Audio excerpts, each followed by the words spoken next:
Attention avec la vie. Amen. Attention avec la vie.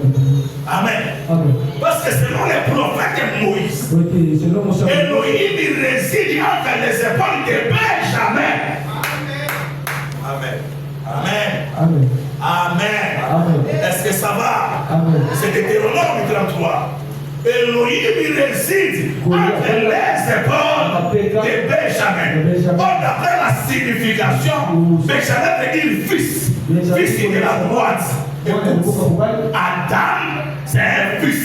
Mais un fils de la gauche. Jésus, c'est un fils. Mais un fils de la droite. Ah, et compliqué. Amen. Yoka.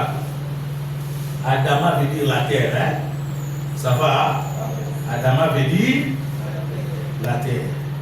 Maintenant, l'apôtre nous enseigne que le deuxième Adam, il est c'est une terre qui est céleste. C'est-à-dire qu'il va manifester la nature de la terre et il va manifester la nature du ciel. Expliquez ça. Il dit, on l'appellera Admir. Il est admirable par rapport à qui? Amen. Qui l'a admiré? Qui a dit qu'il était beau? Qui a dit qu'il était formidable? Qui l'a admiré? C'est Elohim lui-même. C'est Elohim lui-même. Et la Bible dit ceci. Conseiller. Amen. Maman Solu. Amen. Après ça, l'autorité. Bien à cette église, il y a plus la autorité. Il y a un peu de sabbat, il y a un peu de cambo. Ah, il y a un peu de cambo, et pour le cambo, il y a un sabbat de dépôt. Mais on l'a vu, il y a un peu de cambo, ça l'a néné, et c'est là. Il y a un peu de là. Voilà ce que vous avez sur mon convention de téléphone. Calendrier, Bisagayo. L'église n'a pas de noana. Ma camarade n'a pas yé. La vie de tous les sœurs de Balia. Assis sont négociés. C'est son travail. Ils sont libres, admirables. On appelle conseiller. Celui de ceux qui ont ça m'a conseillé. Non, d'accord, conseiller. Mais celui-ci, on l'appelle conseiller. Il est le conseiller de qui? Parce que Dieu est le conseiller de Dieu. Et il a conseillé à Dieu quoi? Il a convaincu à Dieu de se réconcilier avec son fils Adam.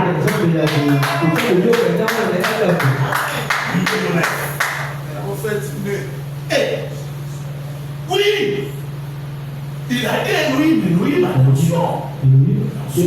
Tu dois te réconcilier avec ton fils. Et il est venu aussi auprès de nous.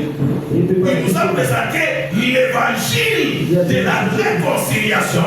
C'est ça, Malachie 4. Amen.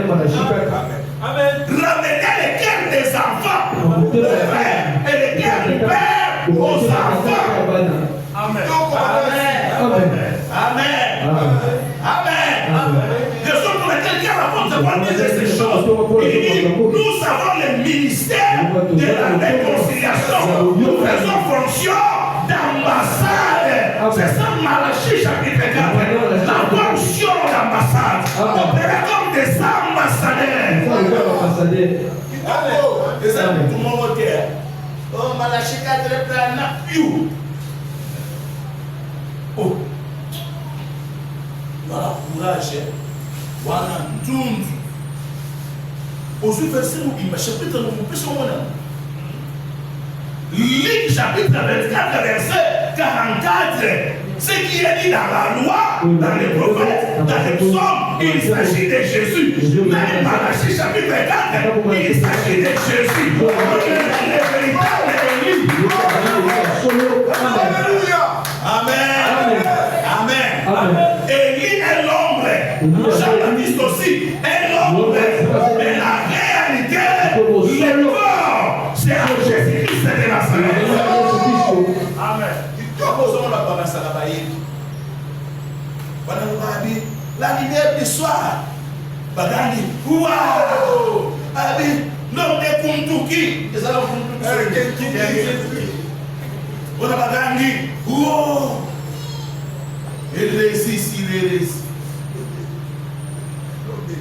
Il résiste, il résiste. Il résiste. Nous voulons les temps. Il dit, Dieu puissant. On a battu le jour où ça on était à Corinne. Dieu puissant. Il y a Dieu puissant. Il y a aussi Dieu tout puissant. Moi, ce côté, nous avons bâti pour soi à Dieu. Dieu n'est pas pour Dieu. Moi, tout le la moine. Oui, autant. Et les liens mobile, on va baisser. Ce qu'on moi, on a et j'ai sauvé Dieu, puissant. Ce qu'on a ça va juif, et ça va regarder Dieu. Ici, la puissance qui est ici englobe la toute puissance. Parce qu'au devant du mot puissant ici, il s'agit de Dieu. Ça va. L'enfant qui est né à la zone de Zambé, c'est toujours quand il la Bible. Vous m'assurez que vous savez. Tradantier. Vous savez que vous avez la statue. Parce que vous avez la bouche à la parole. Vous partagez la bouche à la parole. Ah, waouh. Isaïe, pour là, la tawa, waouh, pour là. Et l'homme est là, c'est ce que c'est la mine. Alors, Père. Père éternel, c'est pour les deux esprits. Vous voyez qu'on dit que c'est le là. Parce que moi, je n'ai pas de Père éternel. Et puis la précision, mais la Père n'a pas mis ta confusion. Parce que c'est mon Père éternel. Père éternel.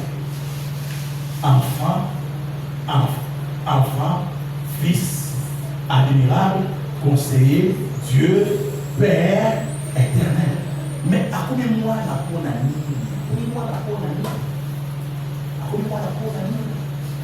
il devient homme pour que toi tu deviennes Dieu. Amen. Amen. On ne peut pas perdre, rien ne se perd. Ce qui nous a pas comme Moutou, et ça comme Moutou, comme Anani, ce qu'on a les problèmes d'enseignement. Les problèmes d'enseignement.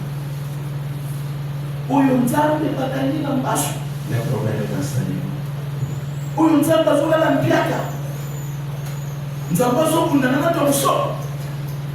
Avec papa, nous avons dit bagarre quand on peut nous demander.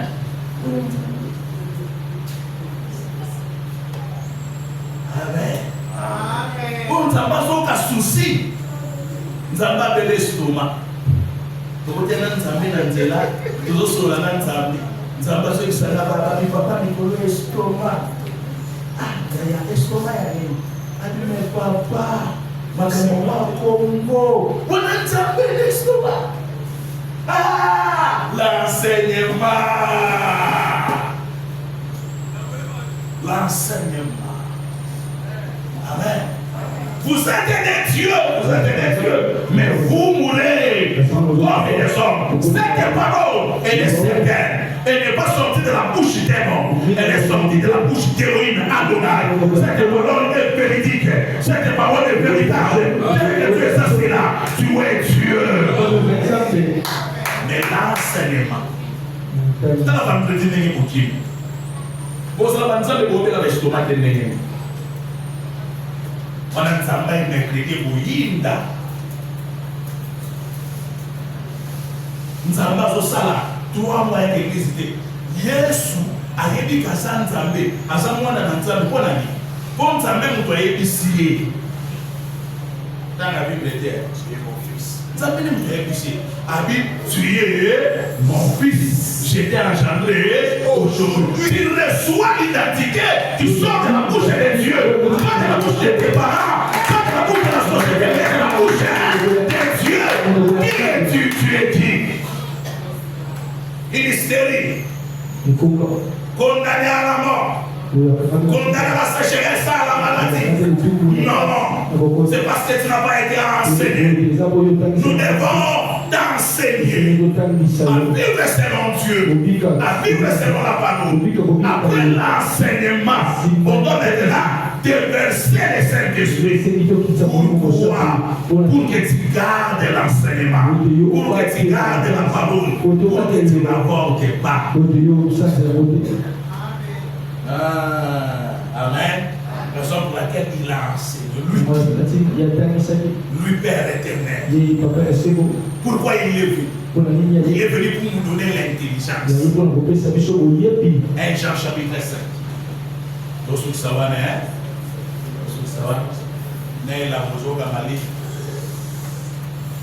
vous êtes guéris, vous allez amener un seigneur parce que vous écoutez ces choses.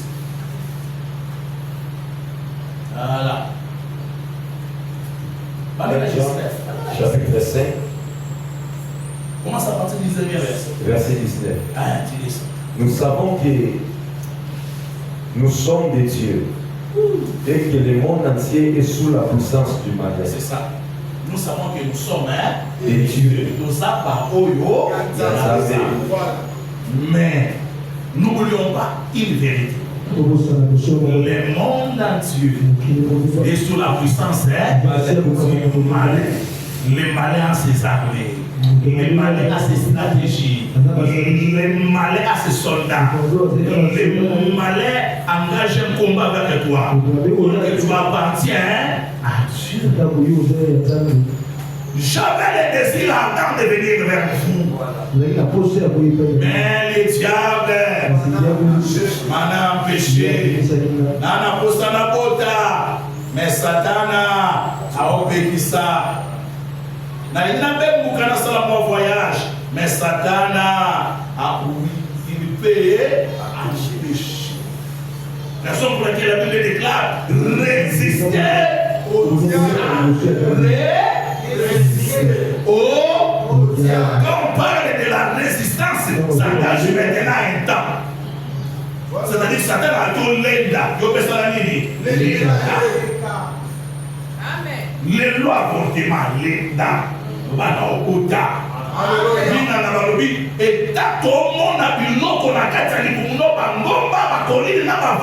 C'est impossible.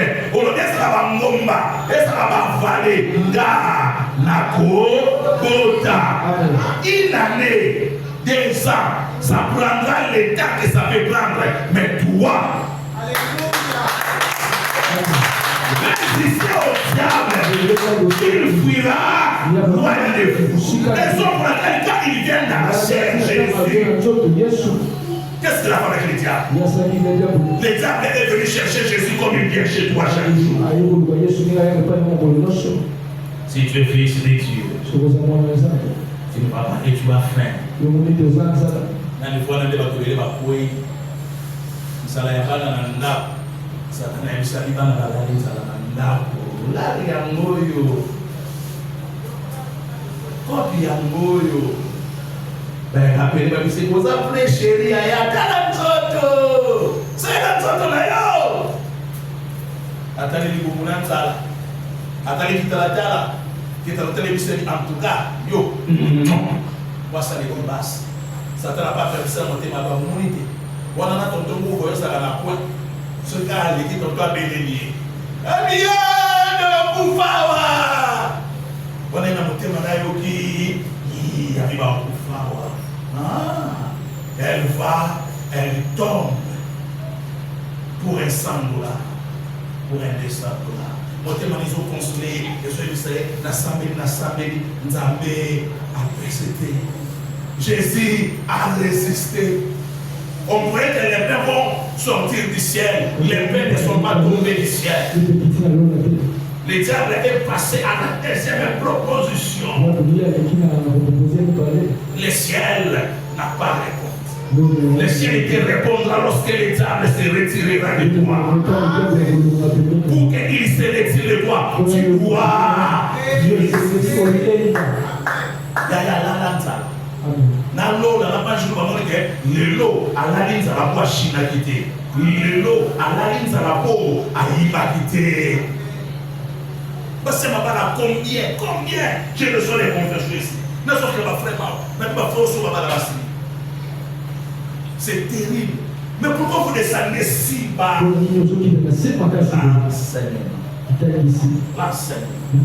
vendredi pour l'église mercredi ça va toka mercredi ça manifestation ya don les activités ya don qu'il tient vendredi et ça qu'il tient manifestation ya ministère amen ministère de la parole le cancer maman nous c'est le cas d'être pour aux hommes le monde entier sous la puissance de Dieu au comme le sika ba yinyo ya et simbate côté car foufou tant côté car foufou na ndengene mais le faut pas problème ça viendra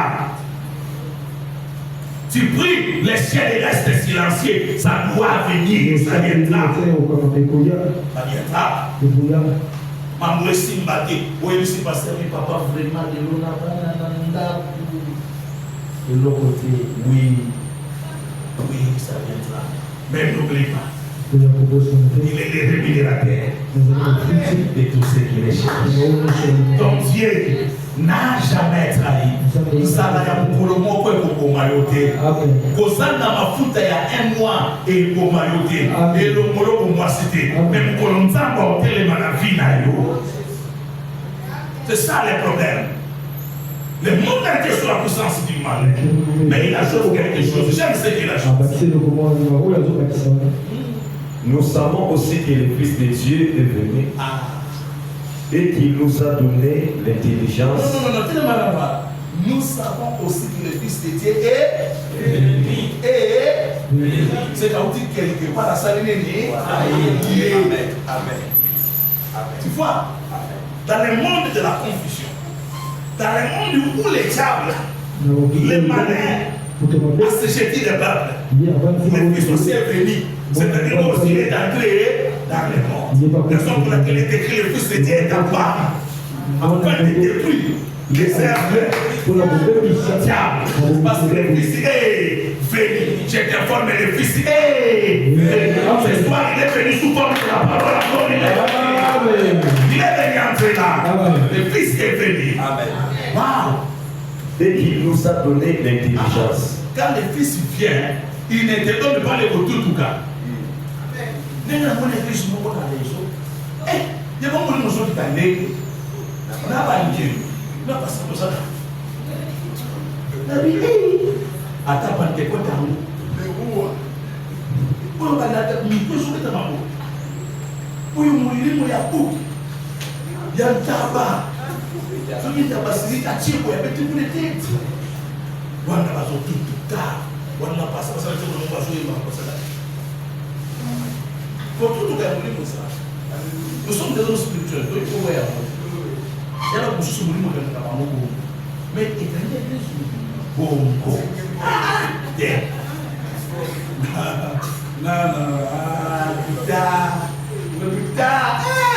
Le message. Le putain. On a besoin de tout le message. Message de bébé. On a mouru pour ça. Le Fils de Dieu est venu. Il nous a donné premièrement l'intelligence. Amen. Si l'intelligence est là, les dons sera très bien utilisé. Si l'intelligence est là, au sapo là, avec intelligence. Voilà. Vous parlez à l'âme humaine avec vous interprétez notre âme avec voilà. Aucun moment va tout douter. Parce qu'il y a des critiques qui vont dire que c'est une maman dans sa famille. Oh papa, maman,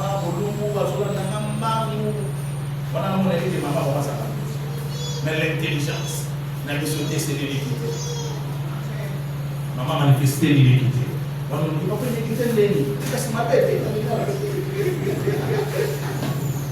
Amen.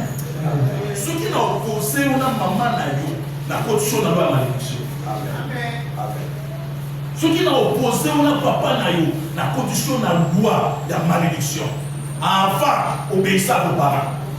Vous avez oublié que obéissez à vos parents, sauf les parents sorciers. Obéissez. Nous ne pouvons pas dire que nous avons la différence. Nous avons la bombe à l'innocent. Nous avons une chose qui nous Alléluia. Amen. Amen. Amen. Amen. Voilà. Il nous a donné l'intelligence. Raison pour laquelle il était en comme samaritain. Vous adorez ce que vous les connaissez. On adore le Père. Mais qui t'a parlé du Père? Il va voir le samaritain. Qui t'a parlé du Père? Abraham ne connaît pas le Père. Il est serviteur à Dieu et son maître. Moïse ne connaît pas le Père. Il est serviteur d'Élohim et son maître. Élie serviteur d'Élohim et son maître. Il ne va pas présenter Dieu comme un Père. Il va présenter Dieu comme Adonai, comme Salade, comme El Elyon. Une seule personne présente Dieu comme Père. C'est Jésus-Christ de Nazareth. On va tout faire. Nous saccons la Bible. Ah, la Bible. On va être dans le meilleur. Quand on montre la Bible, il y a une aussi sa matière de quitter.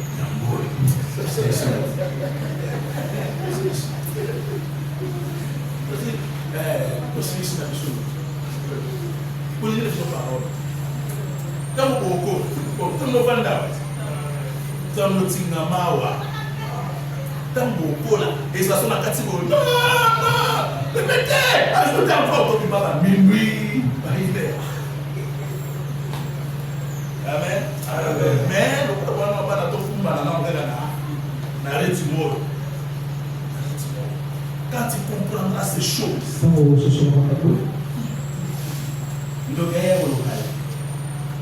La vérité. Non, nous pouvons nous dire. Nous gagnons au local. Sauf que, moi, je suis là. Tant que vous avez il y a un peu là, on appelle ça comme un exemple. Bon, on a le verre. On a la barbe. À mon oeil, à finir. Imbécile, donc la vérité, frère. Maman, et puis, il y a des gens qui ont dit, on a le verre. Nous avons dit, mon frère. A finir imbécile, on dit, c'est ça, madame, c'est au milieu de là, c'est là. Si vous êtes encouragé, nous avons dans le PAM. Et puis, si vous faites ce rapport, et vous posez ce rapport dans l'esprit, la politesse, pas possible. C'est la moine à Mingi. C'est pas la moine à celle qui est un peu amouquée. Si pour ça, ça t'énue à Dieu. Ce que vous copinez le moine et dépendre de la bonne verre. Tout comme le père, à tout le monde est bon. Tout comme on peut se faire à l'école de l'âme. Rio, au tout le monde est au au petit monde à part. Bah, tout le monde se place par vous, ça va vous habiller. Et puis, de toute façon, il nous soulève, on n'a pas mal. Avec le bon amour, le bien avant, nous sommes dans la des mois. Nous devons ça n'a pas. Soki okomi ya nzambe wana yebishi akupeti bakuna moyo boyi na bonumba ndoki akoya teke kwa gaina bonumba na yemalia zaboma wana nasolo de la bana na nzambe nasolo de la bonumba amen na lobeli bandumba na di mwana na nzambe akwe mwana nzambe akwe abeti baku akwe Nesko mama na yangu kaya lobi ngelo na ye nenda ya ba kubeta yendingi namba beta yiti bana na nzambe bando kimtoketa kama muti satana mtoketa kama muti ukolo bana ye moko mtoketa ka bana na ye amen ye moko mtu na mwana naye bao ya satana eso satana mtoketa bana naye uka mawa So Satan se mete banana. Satan. Tu vas dans la bande, tout le monde voit Satan. Mais mon Satan sera moi dans Naïwan.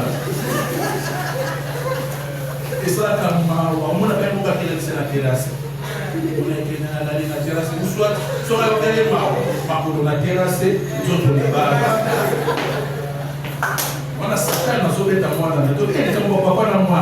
Tu vas pas voir. Ça passe pour la bonne année. On s'est dit, ah, on a dit que mon papa, moi, on se sent dans le sous-sol, ça va dans les guillemets. Pourquoi camarades? Au moins, je vois dans les guillemets, on doit pousser. Oh, moi, c'est le c'est comme on doit pousser dans des qualités. Bon, pour les guillemets, on a passé.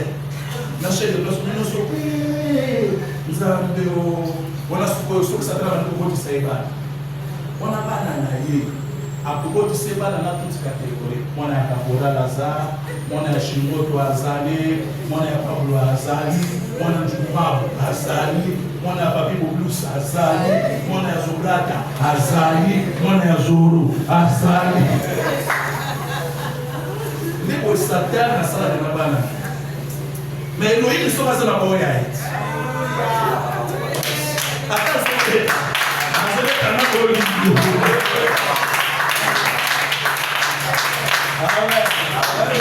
Não vamos ofertar uma vida sem babami. Não vamos fazer só que beti. Já vamos fazer só com sabi. Se você conhece sabi por aí, você quer música por lá? Não vamos fazer Satan. Pessoal, exemplo, né? Vamos fazer Satan. Eu vou por lá. Olha. Na banda kawa na yaka na bandi na zote la Satana na bandi wana Satana bandi bitu na banda ana mwana msusu za kuna na polisi so tena kama Satana sala wana kuto kuna sura ya Mungu ngai baimba mwana ni mwezo kende kai kwa hiyo papa kende bisi wapi apikani wana